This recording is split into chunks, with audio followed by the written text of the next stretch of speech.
Alex, there's an influence of geopolitics on the art market.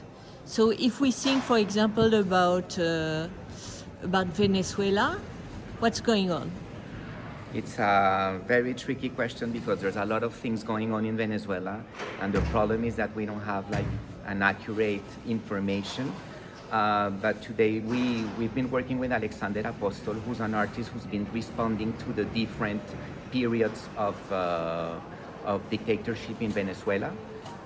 This is a work that actually dates from 2018, when there were a lot of student riots, and the students, they had no protection against the brutality of the police, so they built in-house these shields, actually homemade, with whatever they had, with a carton board, with some wood, with some metal that they had at home, and they painted it and they customized it kind of like in a warrior way.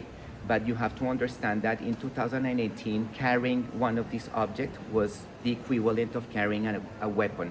So it was a very, very risky to work with this kind of items. So Alexander decided to, he asked some of these students to get back the object and photograph it, but in a very secretive way. Because if both the artists or the students were caught making any propaganda of these objects, they could have serious problems. But you told me that in fact Venezuelan, most of them are collectors, most of them live abroad, and they don't want to have in their house the testimony of all these problems. Actually, that's going to be a very important question.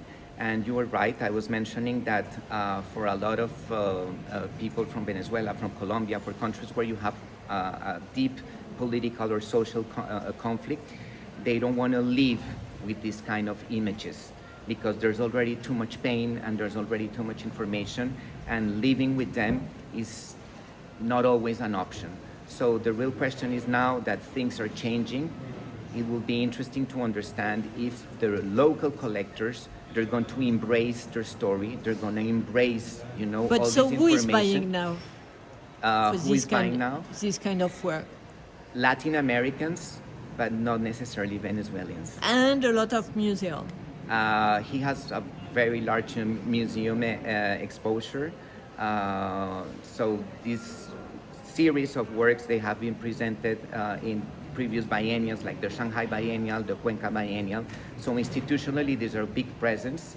So we want to make this connection between institutional presence and a very strong market. But for that, we need the locals. And also, you bring what is linked to the news in a way. Yes, actually, a lot of our booth and our presentation is responding to the current situation.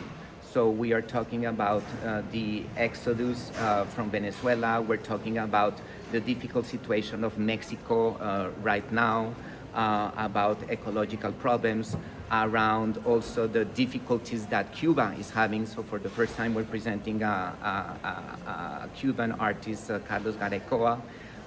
The regional problems also between in India, in Afghanistan, in Pakistan. So we have works responding to that. So we are very connected to geopolitics, and our program always has a response because the artists have been working on these issues for a long time. So it's interesting because most of the works are not new, so they date from 2016, 2008, 8 or 18, but they are more accurate than ever because they're responding to these situations in the world. But does it work? Does it fit with the art market? We hope so. In this very difficult period? It's a difficult period, but at the same time, in those difficult times, it can trigger also the necessity to owning your own story and to own what the situation that you are living. So I hope that they will respond, but our program has been political every since 15 years. So, But now it's very sharp. but now it's getting a little bit more complicated and And tricky. yes, there's more anxiety in terms of geopolitics and in terms of art market too. Exactly, Right? and because it's changing every day, we have to understand that now, if with the crisis in Iran, it can have also a big influence on the economics of the world. And to give you one example, the oil is jumping up. Our shipping costs are extremely expensive already now.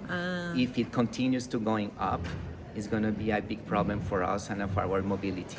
So you will show only videos. Not yet, but we have videos, and we have a video here, so videos are always important to show. Merci. Merci à toi.